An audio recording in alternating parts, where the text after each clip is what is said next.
E aí, meu povo, tudo bem com vocês? Dando continuidade à nossa playlist das nossas aulas sobre bioquímica, vamos falar agora sobre a água, a substância inorgânica mais importante para os seres vivos, mais importante para a manutenção da vida, como a gente conhece hoje no nosso planeta.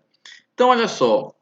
A vida no nosso planeta, na vida na Terra, ela começou e evoluiu num ambiente aquoso, na água, há cerca de aí pouco mais de 3 bilhões de anos antes de conseguir se expandir para um ambiente de terra firme. Tá? A água é a substância que vai tornar a vida da forma com que a gente conhece aqui no nosso planeta possível. É a substância mais abundante dentro e fora do corpo dos seres vivos, como a gente já vem falando aí desde a primeira aula introdutória à bioquímica. É a única substância comum que a gente consegue encontrar no ambiente natural do nosso planeta nos três estados físicos da matéria, tanto na forma líquida, quanto na forma sólida, quanto na forma de vapor, tá? Então é a única substância que a gente consegue encontrar nas três formas físicas da matéria no nosso planeta é a água. Então, diante disso, a gente vai estudar hoje nessa aula como a estrutura da molécula de água permite a interação com outras moléculas, incluindo outras moléculas de água, e como isso ajuda a manter a Terra, né, manter apropriadas condições à vida no nosso planeta. Então, é isso que a gente vai buscar compreender na nossa aula de hoje. Vamos lá. Bom, a fórmula molecular da água você conhece, né? Essa aqui é a famosa H2O, né? Por quê? O que é que representa esse H2O? Né? Da química, significa que uma molécula de água é formada por dois átomos de hidrogênio e um átomo de oxigênio. E aí, pessoal, você sabe que, né, você está estudando química aí para sua prova, para o Enem, para o seu vestibular. Você sabe que nessa ligação covalente entre esses átomos aqui formando a molécula de água, como o oxigênio é mais eletronegativo, ele vai atrair os elétrons com mais força para próximo a ele, não é? Fazendo com que surja uma região com a densidade maior de elétrons, próxima aqui ao oxigênio, e essa região aqui próxima ao oxigênio, ó, com a região com menor densidade de elétrons. E aí a gente diz que a região com maior densidade de elétrons fica com uma carga negativa, né, parcialmente negativa, e essa regiãozinha aqui com menor densidade de elétrons vai ficar com a carga parcialmente positiva. Essa densidade de elétrons aqui, ó, como os elétrons vão se repelir, faz com que a molécula de água fique com uma inclinação, vamos dizer assim, né, angular. Então é como se ela ficasse assim, ó, tá aqui o oxigênio, uma ligaçãozinha aqui, outra ligação aqui covalente, tá aqui os dois átomos de hidrogênio. Então é como se ela formasse esse ângulozinho aqui, tá? Então esse ângulozinho aqui torna a molécula de água com a geometria angular que vocês vão estudar aí na química, né? Geometria com mais detalhes. E essa distribuição aqui eletrônica faz com que a molécula de água seja uma molécula polar, né? Por conta dessa distribuição desigual das densidades eletrônicas na molécula, tá? E aí, gente, quando as moléculas de água estão interagindo, né, tanto com outras moléculas como com outras moléculas de água, como com outras moléculas diferentes, essa carga, essa diferenciação eletrônica aqui, elas vão facilitar essa interação da seguinte forma, olha só. Quando a gente tem aqui moléculas de água interagindo entre elas, essa interação ela vai se dar sempre, olha só, o oxigênio atraindo o hidrogênio de outra molécula, não é? E, consequentemente, né, de forma simultânea, fica óbvio isso, mas eu vou falar, a parte do hidrogênio atraindo o oxigênio de outras moléculas, da forma que sempre uma molécula de água está sempre atraindo, sempre se ligando, vamos dizer assim, a outras 4 moléculas vizinhas a ela, tá? Pelo menos. E aí, essa interação intermolecular, aqui a gente chama de ligações de hidrogênio, tá? Então, fique esperto com isso, né? Isso aparece muito, né? Vocês vão estudar isso na química, mas são essas ligações de hidrogênio que vão ser as grandes responsáveis pelas principais propriedades da água, que garantem, que facilitam o que tornam essa molécula tão importante para as formas de vida que a gente conhece hoje no nosso planeta. Beleza? Então, fique esperto porque várias questões vão cobrar isso de vocês, tá? E aí, gente, olha só. As moléculas de água vão ficar fortemente unidas por conta dessas ligações de hidrogênio, tá? Mantendo a água fluida e estáveis nas condições normais de temperatura e pressão, ou seja, nas famosas CNTPs que vocês tanto vão falar aí ao longo do ano no estudo de química, tá? Essa forte atração entre as moléculas de água a gente vai denominar na biologia principalmente de coesão. Certinho? Então, essa forte atração entre as moléculas de água a gente vai denominar de coesão. E você já sabe que a coesão ela é garantida por conta de uma força intermolecular e essa força é chamada de ligação de hidrogênio. Beleza? Bom, e aí, como a gente estava falando, ó, as ligações de hidrogênios vão ser as grandes responsáveis pelas principais propriedades da água, né? Essas propriedades que garantem, que fazem com que a água seja uma molécula tão importante para as formas de vida que a gente conhece hoje no planeta. E quais seriam essas propriedades? Coesão e adesão, que a gente já começou a falar. Calor específico da água, muito importante também. O comportamento anômalo da água, né? A gente vai entender, a água tem um comportamento sobre uma faixa de temperatura diferente de outras formas líquidas. E por fim, mas não menos importante, as ligações de hidrogênio mais a polaridade da molécula de água, que a gente acabou de comentar, vai ser também importante aí para garantir a manutenção, garantir a condições necessárias do nosso planeta para a manutenção de vida. E isso daqui que eu acabei de falar são as propriedades da água. Então são essas propriedades aqui que a gente vai estudar para que a gente possa entender como a água interage com outras moléculas de água e outras moléculas da natureza, garantindo e facilitando as condições no nosso planeta para a manutenção de vida. Certinho? Então vamos lá, vamos começar a entender essas propriedades aqui da água, começando com a coesão e adesão. Você já entendeu que a forte atração entre as moléculas de água são chamadas de coesão. E quem garante a coesão, você já sabe, são as ligações de hidrogênio que uma molécula de água faz com outras moléculas de água. Pessoal, e o que seria a adesão? A adesão são as fortes atrações entre moléculas de água e outras moléculas de outras substâncias que possam realizar pontes ou ligações de hidrogênio com a água, tá? Então, olha só, graças a esse tipo de interação, graças a essa atração de coesão e adesão, alguns fenômenos podem acontecer com a água. O primeiro deles, importante para a vida, é a capilaridade. A capilaridade é aquele fenômeno que a água consegue percorrer, consegue subir aí em pequenos tubos aí na espessura de capilares a uma altura considerável. E olha só, aqui você consegue ver nessa ampliação aqui, ó, como molecularmente falando acontece essa interação. Então, as moléculas de água, como você consegue ver aqui, ó, elas vão interagir com a parede aqui, nesse caso, do vidro aqui desse tubinho capilar.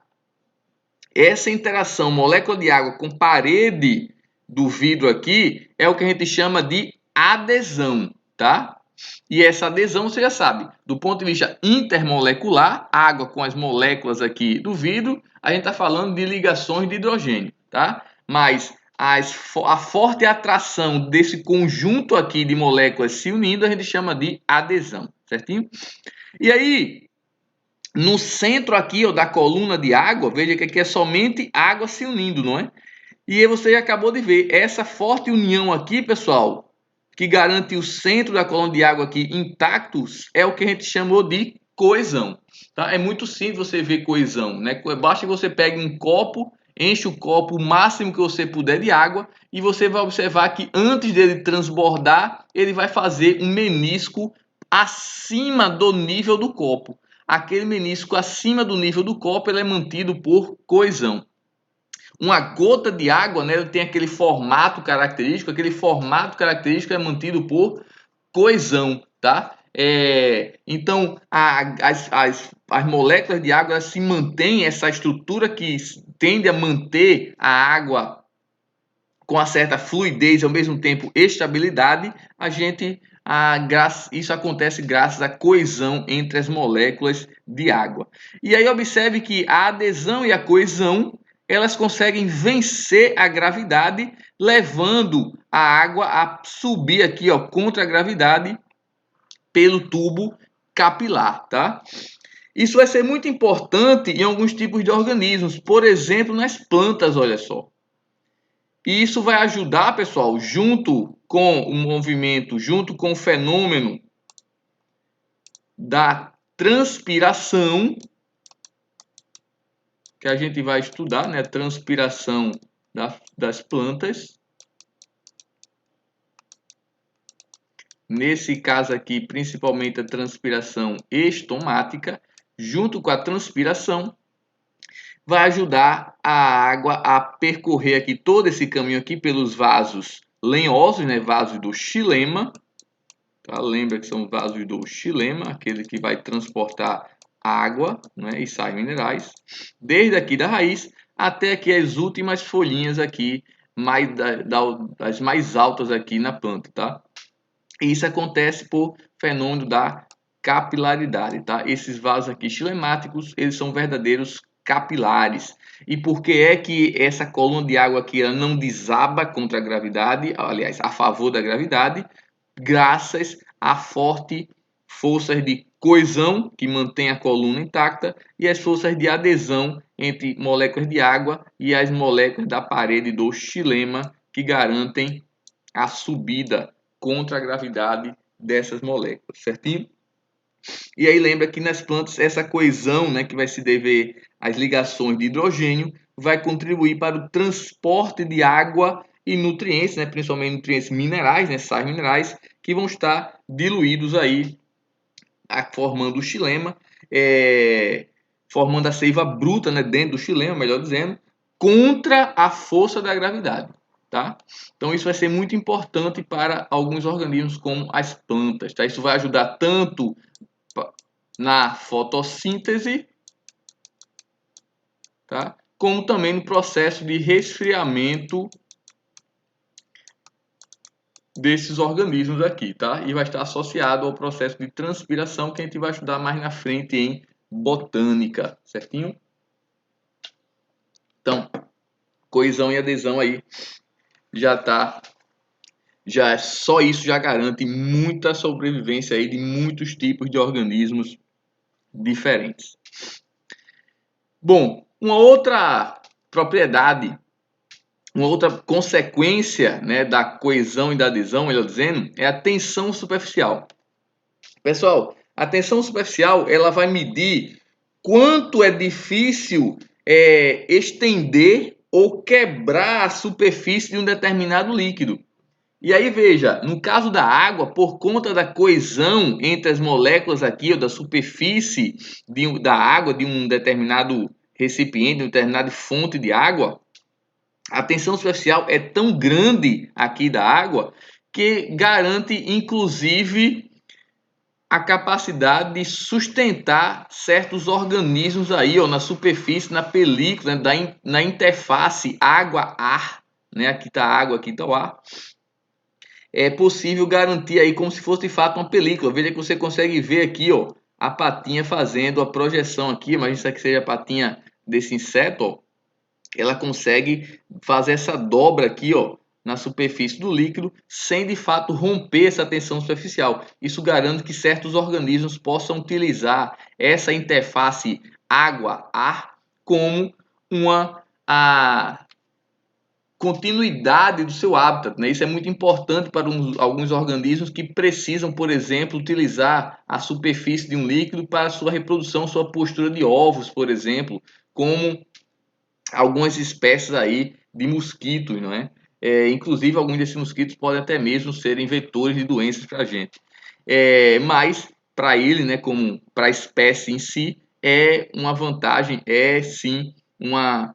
Acaba sendo uma adaptação e acaba sendo muito importante a presença da tensão superficial. Você consegue ver a tensão superficial em um nadador, né, quando ele está submerso, quando ele mergulha, cai na piscina, que ele vai sair da água, ele está totalmente recoberto, né? Você já deve ter visto isso em alguma imagem. Aquilo ali se dá por conta da tensão superficial da água, né?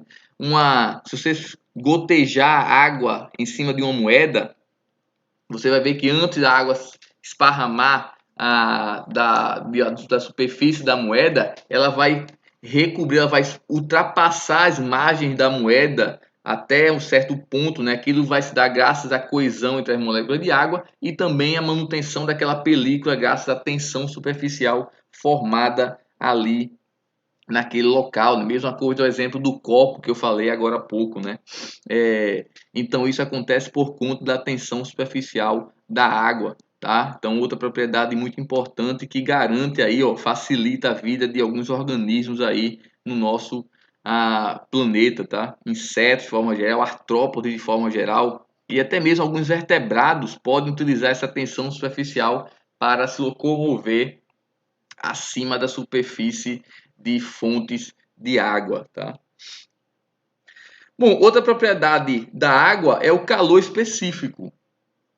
Pessoal, o calor específico nada mais é do que a quantidade de calor que você precisa fornecer, né, que uma substância precisa absorver ou perder, para que 1 grama daquela substância mude a sua temperatura em 1 grau Celsius, tá? Então é isso que é calor específico, né? Uma propriedade que vocês vão estudar muito aí na termologia, né? Em física principalmente. E aí quando a gente fala em calor específico, você tem que entender, que é o que é importante para a gente agora, você pode entender o calor específico como uma medida do quanto uma substância resiste à mudança em sua temperatura, quando ela está absorvendo ou quando ela está liberando calor. Ou seja, o quanto é difícil para uma substância ganhar calor ou perder calor, variando a sua temperatura para mais ou para menos. E quando se trata da água, a água é uma das substâncias que apresentam um maior calor específico conhecido, tá? E aí, pessoal, e quando a gente fala em aumentar a temperatura, a gente vai aumentar até que essa temperatura, até que ocorra a mudança de estado do líquido para vaporização, né, para vapor. E a gente fala disso em calor de vaporização. Quando a gente fala em baixar a temperatura, a gente vai falar isso em sair do estado líquido para o estado sólido, né? Então aí vai entrar o calor de solidificação. E aí, como consequência do alto calor específico da água, a água acaba tendo também aí alto calor de vaporização e de solidificação, ou seja, é difícil para a água sair do estado líquido para o estado de vapor, como também é difícil a água sair do estado líquido para o estado sólido, tá? Então a água resiste bem essa mudança de temperatura, evitando que ela possa mudar de estado com variações relativamente pequenas de temperatura, tá? E aqui só para você relembrar aqui essas mudanças de temperatura que a gente acabou de falar, né? Do estado líquido aqui para o estado sólido, solidificação, né? O calor de solidificação que a gente acabou de comentar, do estado líquido para o estado de vapor, o estado gasoso, calor de vaporização que a gente acabou de comentar também.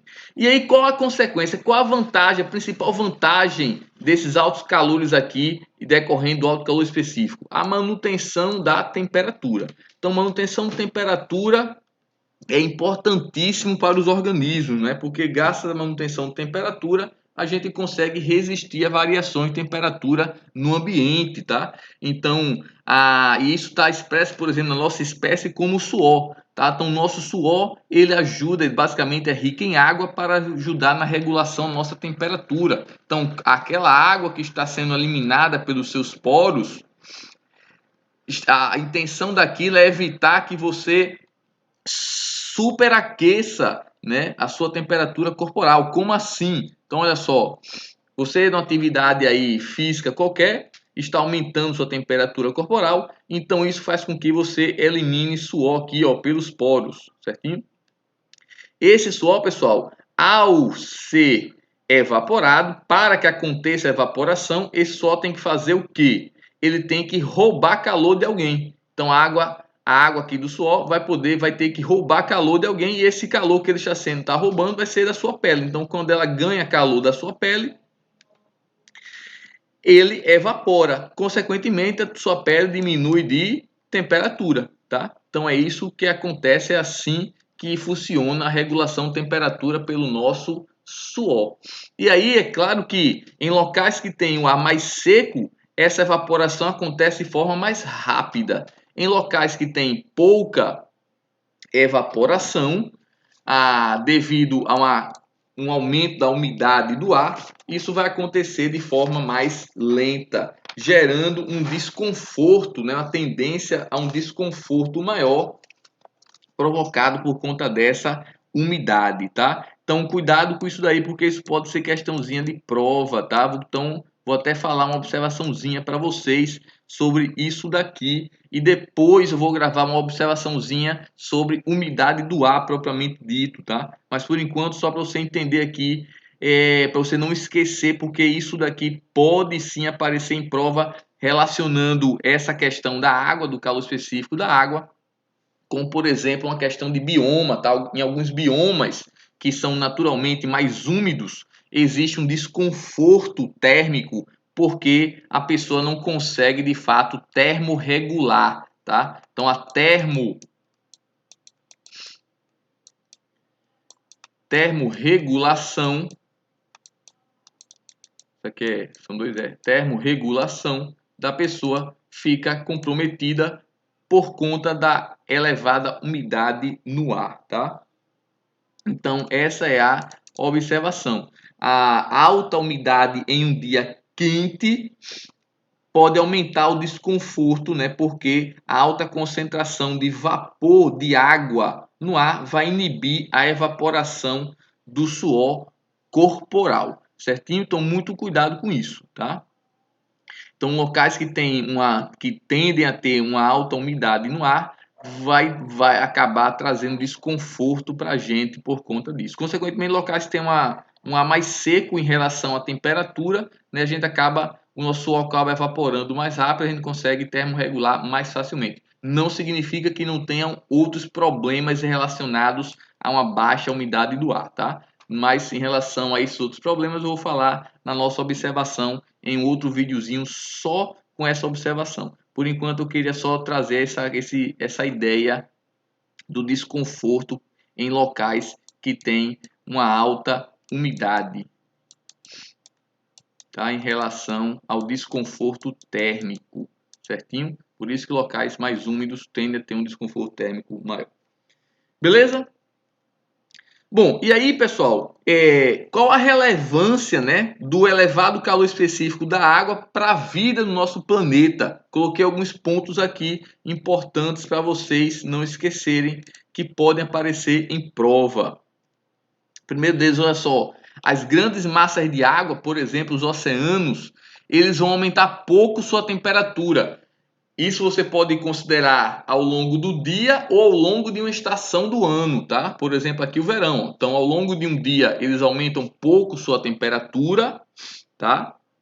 Ou ao longo de uma estação do ano como um todo, ou seja, ao longo de um verão, dentro de um ano, eles também vão ter uma variação de temperatura pequena, tá? Por quê? Porque o calor específico da água é grande, então ela demora muito para aumentar a sua temperatura. Faça sempre uma analogia. Imagine que você está fervendo água para fazer um chá ou para fazer um café para acompanhar nossas aulas. Você percebe que antes mesmo da água começar a ferver, a panela já está quente o suficiente para queimar sua mão, enquanto que a água está apenas começando a ficar morna ou um pouco morna. Isso acontece por quê? Porque o calor específico da água é muito maior do que o calor específico do metal lá da panela que você está usando para ferver a água, tá? Então é isso, essa é a ideia de calor específico, aí você precisa pensar aqui, certinho? Então, à noite, olha só o que acontece. Como demora muito a esquentar um oceano, por exemplo, um grande rio, locais que são próximos a grandes massas de água, como oceanos, grandes rios, grandes lagos, vão aumentar pouco sua temperatura durante o dia, né? Ou, de novo, ao longo de uma estação do ano, como por exemplo o verão. E à noite, pessoal, quando ele começar a esfriar, esse resfriamento também vai ser numa amplitude pequena. Então vai ajudar a aquecer o ar próximo a ele. É por isso que à noite, mesmo resfriando a água lentamente, o ar próximo àquilo vai estar mais quente. O ar próximo à superfície da água vai poder se esquentar, favorecendo o que esse processo? Como um grande moderador de temperatura no litoral. Então, locais que ficam próximos a grandes massas de água funcionam. Essas grandes massas de água vão funcionar como moderadoras de temperatura desses locais que vão ficar no litoral a elas, tá? Na proximidade dela, certinho? Bom, de ponto de vista dos oceanos, né, mais afastado dos continentes, dos litorais, o calor excessivo da água vai ajudar a estabilizar a temperatura desses oceanos, tá? Isso vai garantir o quê? Um ambiente favorável para a vida marinha. Imagina aí se a vida marinha tivesse grandes variações bruscas de temperatura. Lembra que vários animais aí da vida marinha são animais ectotérmicos hipercilotérmicos, ou seja, a temperatura deles varia com a temperatura do ambiente. E lembra que no ponto de vista metabólico, o metabolismo funciona em faixas de temperatura muito pequenas, né, por conta da variação específica das enzimas. Então, se a gente não tivesse um local que tivesse uma temperatura relativamente estável, isso dificultaria do ponto de vista metabólico a manutenção de vida, tá? Então, essa temperatura mais estável dos oceanos garante aí um ambiente mais favorável para essa vida marinha. Mesmo essa vida marinha, mesmo a gente falando da parte da vida marinha que é percilotérmica e ectotérmica, certinho? Pessoal, ajuda a manter a Terra como um todo com variações de temperatura nos limites que vão permitir a vida. Por que isso? Ora, porque lembra que o nosso planeta ele é coberto em sua maior parte por água, né? Então, graças às nossas grandes massas de água que são encontradas no planeta, a água acaba mantendo aí as variações de temperatura nos limites que garantem as formas de vida que a gente conhece hoje, tá? Então, de novo, a gente está focando aqui em entender como a água garante aí, ajuda na manutenção de vida nas quais a gente conhece hoje no planeta, certinho? E uma dessas características é o calor específico da água, ou o alto calor específico da água. No caso do ponto de vista da água dentro dos organismos, lembra que os organismos eles têm como um dos maiores componentes, né, água, né? Nossa maior parte, nossa maior composição é de água do ponto de vista biológico, né, dos organismos como um todo. Isso torna os organismos mais aptos a resistir a mudanças em sua própria temperatura, pessoal. Então imagina aí se a gente tivesse um outro tipo de molécula em maior quantidade na nossa composição corporal, né? Qualquer variação de temperatura, se essa outra molécula não tivesse um calor específico tão alto, qualquer variação de temperatura seria suficiente para variar muito a nossa temperatura corporal e isso poderia danificar de forma significativa o funcionamento metabólico do nosso corpo, já que enzimas funcionam em temperaturas ou faixas de temperaturas ótimas, não é? Então, afetando o metabolismo, você estaria afetando drasticamente a condição e a manutenção das formas de vida, tá? E aí, graças à quantidade de água que a gente tem no nosso corpo, a gente consegue manter, a gente consegue nos tornar mais aptos a essas mudanças de temperatura, certinho? Outra característica da água é o seu comportamento anômalo. Como assim? Olha só, diferente de outros líquidos, a água, quando ela está se resfriando, quando a temperatura está baixando, a densidade da água ela vai aumentando, do modo que quando ela chega em mais ou menos 4 graus Celsius, a densidade da água é máxima. Isso quer dizer o quê, pessoal? Quer dizer que se eu continuar esfriando a água de 4 para 0 graus Celsius, o que é que vai estar acontecendo com a densidade? Ela volta a diminuir. Isso quer dizer o quê? Veja, se você lembrar das mudanças de estado físico, a 4 graus a água continua no estado líquido, não é? Então, quando eu continuo resfriando a água aqui, ó, água a 4 graus Celsius, tem densidade máxima. Quando eu continuo resfriando ela aqui, ó, a densidade volta a diminuir. Isso significa que quando ela congelar, ou seja, quando ela chegar no estado físico de gelo, estado físico sólido, significa que o sólido para a água, o gelo, ele tem uma densidade menor que a água líquida. Qual a vantagem disso para os seres vivos? Ora, o gelo flutua na água, garantindo que fontes de água gigante como essas daqui, ó, quando congelam, somente a superfície da água congela e abaixo dessa superfície se mantenha água em sua máxima densidade, próxima aí aos 4 graus Celsius, garantindo condições aí de temperatura para manutenção de vida, tá? Então é isso que a gente precisa ter em mente, certinho? Então é isso que a gente precisa ter em mente, tá? Essa é a vantagem do comportamento anômalo da água, beleza? Se a água não tivesse esse comportamento anômalo, o que é que poderia acontecer? Oceanos, quando congelassem, todo o oceano congelaria, desde a superfície até o fundo. Isso seria totalmente incompatível com as formas de vida, não é? Um lago, quando congelasse, congelaria desde a superfície até o fundo. Isso seria totalmente incompatível com as formas de vida. E é claro que você sabe que isso não pode acontecer. Então veja, até mesmo esse comportamento anômalo da água, também resultante das ligações de hidrogênio quando estão se reorganizando aqui nas mudanças de estado, tá? Que fazem com que essa densidade aqui diminua à medida que a água vai mudando de estado do estado líquido para o estado sólido, garante aí, favorece aí a manutenção da vida no nosso planeta, tá? Polaridade. Pessoal, a polaridade, você já viu que a água é uma molécula polar, não é? E por ser uma molécula polar, ela favorece, ó, que a água se torne um importante solvente de substâncias, tá?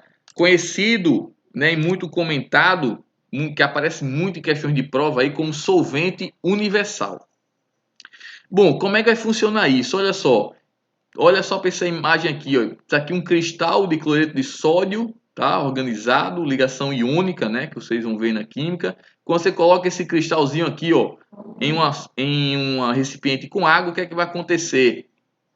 Simplesmente, ó, as regiões positivas da molécula de água, ó, próximas aqui aos átomos de hidrogênio, vão interagir, vão se aproximar do cloro, né, dos ânions daqui do cristal de sal, formando essas estruturas aqui, ó, que a gente chama isso de cápsula de hidratação. Mesma coisa, ó, o oxigênio aqui, ó, das moléculas de água que tem carga negativa, vão se aproximar dos cátions aqui, ó, de sódio, formando cápsulas de hidratação. E isso vai afastando, ó, o cloro do sódio aqui da estrutura cristalina aqui do sal.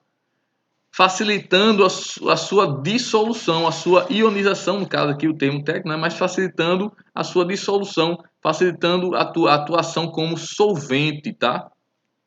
Pessoal, isso acontece com moléculas iônicas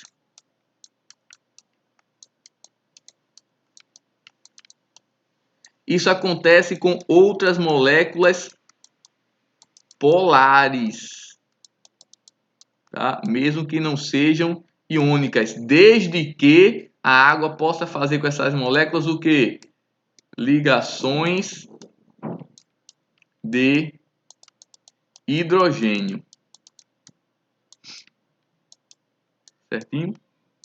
Então, se as moléculas de água conseguirem realizar ligação de hidrogênio com outras moléculas, elas podem sim dissolverem essas moléculas, tá? Atuando como solvente, e essas outras moléculas vão atuar como soluto, beleza? E aí, isso facilita o quê? Primeira coisa, o transporte. Né? Imagina isso dentro do corpo de um organismo, vai facilitar o transporte tanto de nutrientes como de resíduos de metabolismo, né? Tanto de nutrientes como de resíduo de metabolismo. Isso também, pessoal, vai facilitar as reações. Por quê? Porque reação química ela sempre vai ocorrer em meio aquoso, tá? Então isso é importante tanto para o transporte de nutrientes e resíduos de metabolismo, quanto vai ser importante para as reações que a água também vai participar, que a gente vai ver daqui a pouquinho. Porque as reações metabólicas funcionam aí em meio aquoso. E aí, nesse contexto, a gente vem para aquelas estruturas que a gente chama de estruturas hidrofílicas, aquelas que vão interagir com a água, e estruturas hidrofóbicas, aquelas que não podem interagir com a água. E o que significa interagir com a água na estrutura hidrofílica? Pessoal, significa realizar ligações de hidrogênio com a água. O que significa reações o que significa ser hidrofóbico? É não fazer ligações de hidrogênio com a água. Então, quem é que não faz ligação de hidrogênio com a água, ou quem não consegue interagir com a água? Substâncias apolares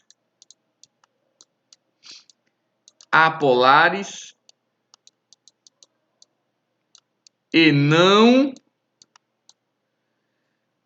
iônicas. Apolares e não iônicas. Quem é que vai fazer ligação de hidrogênio com água, portanto ser hidrofílica? Substâncias iônicas e substâncias polares, certinho? Cuidado para você não confundir pensando que substância hidrofílica é aquela que se dissolve em água. Substância hidrofóbica é aquela que não se dissolve em água. Não tem nada a ver, viu? Pode acontecer de ser uma substância hidrofílica,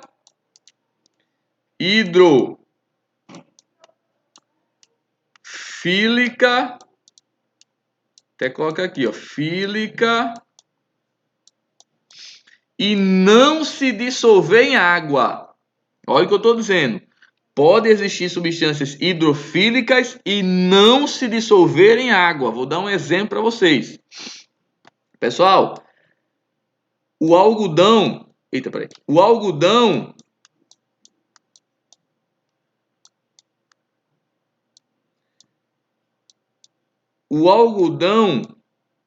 ou melhor, a fibra de algodão encontrada aí em vários produtos do nosso dia a dia, por exemplo, em toalhas de banho, as fibras de algodão são ricas em celulose.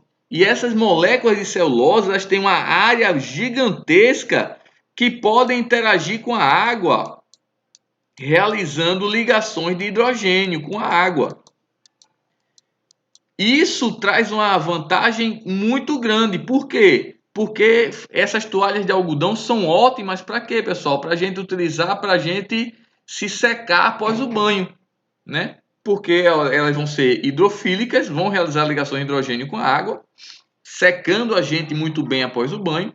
No entanto, Quando você coloca uma toalha de algodão numa máquina de lavar, essa toalha não vai se dissolver, não é mesmo? Veja, as fibras de celulose presentes no algodão da toalha, elas são hidrofílicas porque elas conseguem interagir com a água. No entanto, elas não se dissolvem na água. Então, cuidado para não confundir as duas coisas, tá? Substância hidrofílica é aquela que realiza ligações de hidrogênio com a água, consegue interagir com a água de alguma forma. Substância hidrofóbica é aquela que não faz ligação de hidrogênio com a água. E por conta disso, ela não consegue realizar nenhum tipo de interação com a água, tá? Ser solúvel ou não ser solúvel, aí a gente vai ter que observar outras características além da questão da ligação de hidrogênio, tá? Vamos ter que ver se vai acontecer, por exemplo, essa camada aqui de hidratação, por exemplo, tá? Que nem sempre vai ser suficiente para de fato separar aí, ó, no caso aqui de uma substância iônica, separar aqui os cátions dos ânions, tá? Nem sempre isso vai ser possível de acontecer. Vai depender do tamanho da molécula que você está considerando, mesmo que ela seja hidrofílica. Então, muito cuidado com isso. Beleza? Bom, e aí sim, quais são as reações que acontecem no nosso corpo que envolvem a água? Pessoal, olha só para esse esquemazinho aqui, ó. São dois tipos dessas reações. Olha só para o sentido aqui direto, depois para o sentido inverso. Veja só. Se a gente observar isso daqui, ó, percebe que isso aqui, ó, H tem 2 aqui com O. Então H2O, né? Então observe que a água está presente aqui nesses dois compostos, ó, só que está presente na molécula deles. Então, nesse sentido direto aqui, o que é que está acontecendo? Está havendo a ligação desse composto com esse composto aqui. Então, desse composto aqui com esse composto aqui, formando esse composto aqui e liberando uma molécula de água. Essa molécula de água veio de onde? Daqui, ó. Essa molécula de água veio daqui. Como é que a gente chama esse tipo de reação? A gente chama isso de síntese por desidratação. Agora, no sentido inverso, no sentido contrário, a gente vai ter esse composto aqui, mais a molécula de água, sendo quebrado nesses dois compostos aqui. E aí, olha só, a molécula de água, ela volta a ser inserida e fazer parte dessas duas moléculas aqui, tá? Isso a gente chama de hidrólise. Então, síntese por desidratação e hidrólise são os dois tipos de reações muito presentes nos seres vivos onde a água vai participar. Tá? É claro que não é somente água, né? Vai ter também atividades enzimáticas participando aqui desses dois tipos de reação. Mas a água vai participar aí desse processo, tá? E a gente vai ver muito exemplo disso daqui a partir já da próxima aula, aí, a partir já de carboidratos aí e também aí ao restante de vários exemplos aí, vários momentos diferentes aí em outros assuntos ao longo do curso, tá?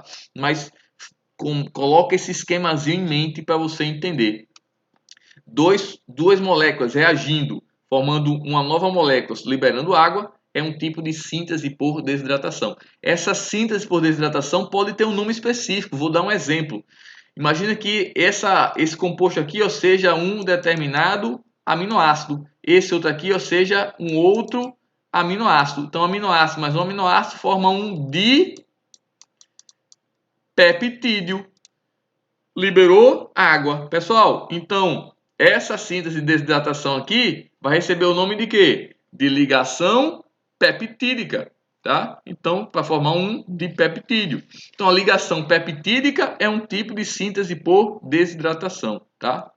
Só para você entender aí esse processo. Então, quando essa ligação peptídica é rompida, ocorre uma hidrólise, certinho? E quando é que ela é rompida? Lá no processo de digestão aí das proteínas, quando a gente está aí sofrendo a digestão dos nossos alimentos, ocorre hidrólise dessas macromoléculas, formando os monômeros que vão ser absorvidos pelo nosso trato intestinal. Tá? Então, são dois grupos de reações aí que vão ser muito presentes aí ao longo do nosso curso, certinho? Bom, E aí, pertinho de finalizar a nossa aula sobre águas, como é que a quantidade de água vai variar dentro dos seres vivos? Pessoal, basicamente espécie, atividade metabólica e idade, tá? Dentro de espécies, olha só, a gente vai ter espécies que apresentam uma alta concentração de água.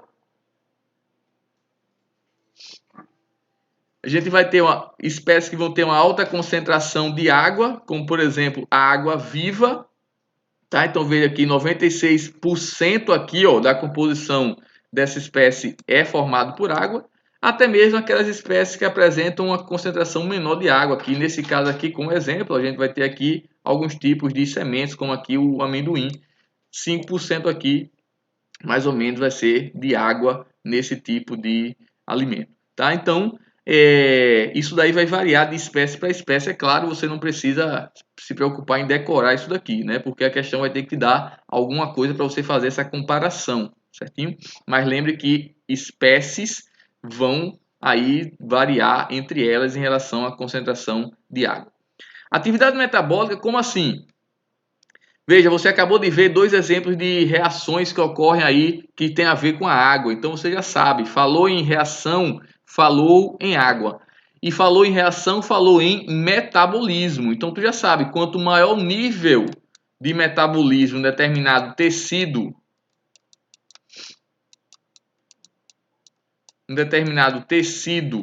ou órgão,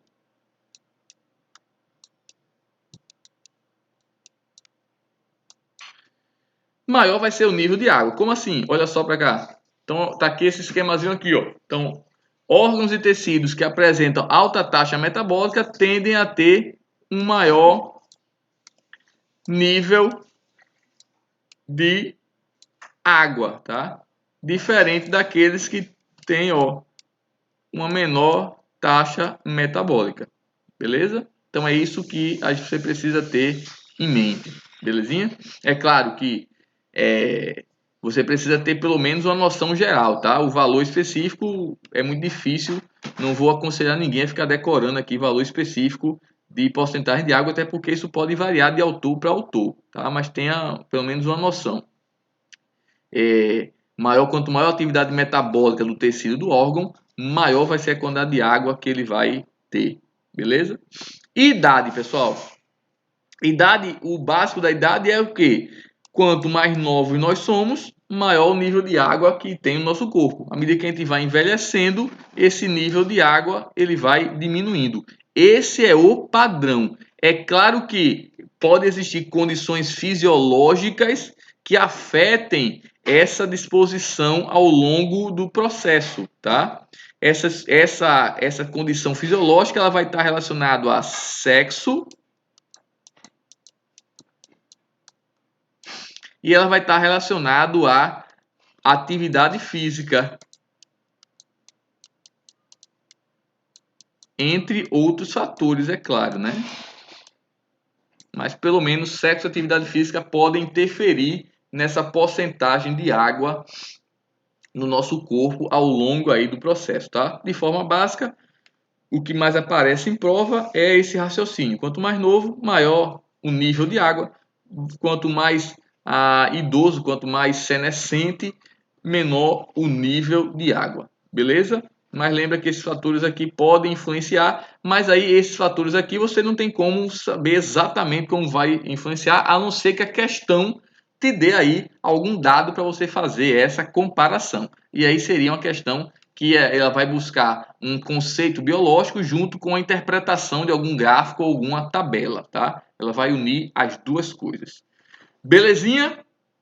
Então, para a gente finalizar esse assunto, vamos ver aí uma questãozinha para a gente finalizar nossa aula de água. Olha só essa questão. Dá um pause agora no vídeo, tenta resolver e acompanha a minha resolução depois. Podemos fazer? Diz assim: o conceito-chave de sopa primitiva, caldo primordial ou caldo prebiótico aparece com frequência no discurso de cientistas que estudam o problema da origem da vida. A formação desse caldo pressupõe a existência de água em estado líquido na superfície da Terra. A vida ocorre em uma fase aquosa porque a água tem mínima capacidade de absorver calor do meio circulante. Pessoal, mínima capacidade? Não, né? Ela tem máxima capacidade porque tem alto calor específico. B. Evita a auto-organização de moléculas de gorduras em películas. Pessoal, não, ela não evita isso. E por que não? Gorduras são moléculas apolares. Então, se gordura é molécula apolar, são moléculas apolares, elas não vão interagir com a água. Quando ela não interage com a água, ó, se você tiver um recipiente aqui, com água, e aí se você colocar gordura, o que é que acontece? Essa gordura vai tender a se organizar, ó, em pequenos compartimentos. Dependendo do compartimento, pode ser chamado de micelas.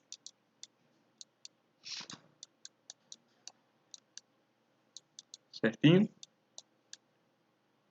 De modo que essas moléculas aqui de gorduras fiquem afastadas, né? Fiquem longe da água que está circulando aqui. Beleza? Então, normalmente, quando isso acontece, é porque essas moléculas aqui de gorduras, elas vão ter uma região polar, como se fosse uma cabeça polar, que podem interagir com a água, tanto aqui na parte externa quanto aqui na parte interna, e uma cauda apolar, né, que não vão interagir com a água, semelhante ao que a gente conhece como fosfolipídio, certinho? Então, a água não vai evitar isso, essa auto-organização. Não, ela vai acabar favorecendo, né? Porque foi a água que acabou favorecendo essa organização aqui dos fosfolipídios. Substitui com menor dispêndio energético as enzimas.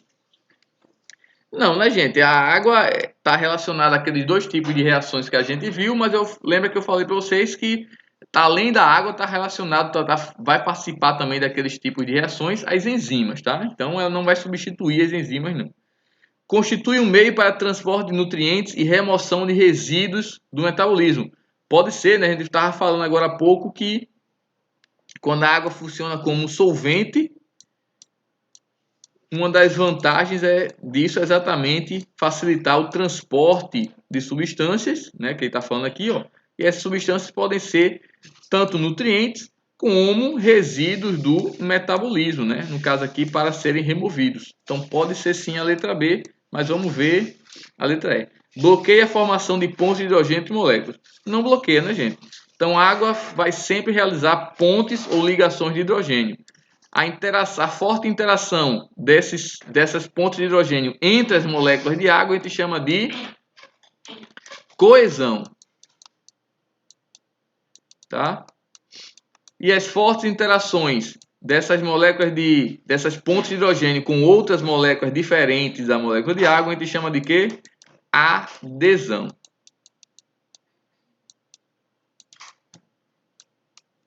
Beleza? Então, não vai bloquear ponto de hidrogênio. Então, a resposta realmente fica sendo letra D.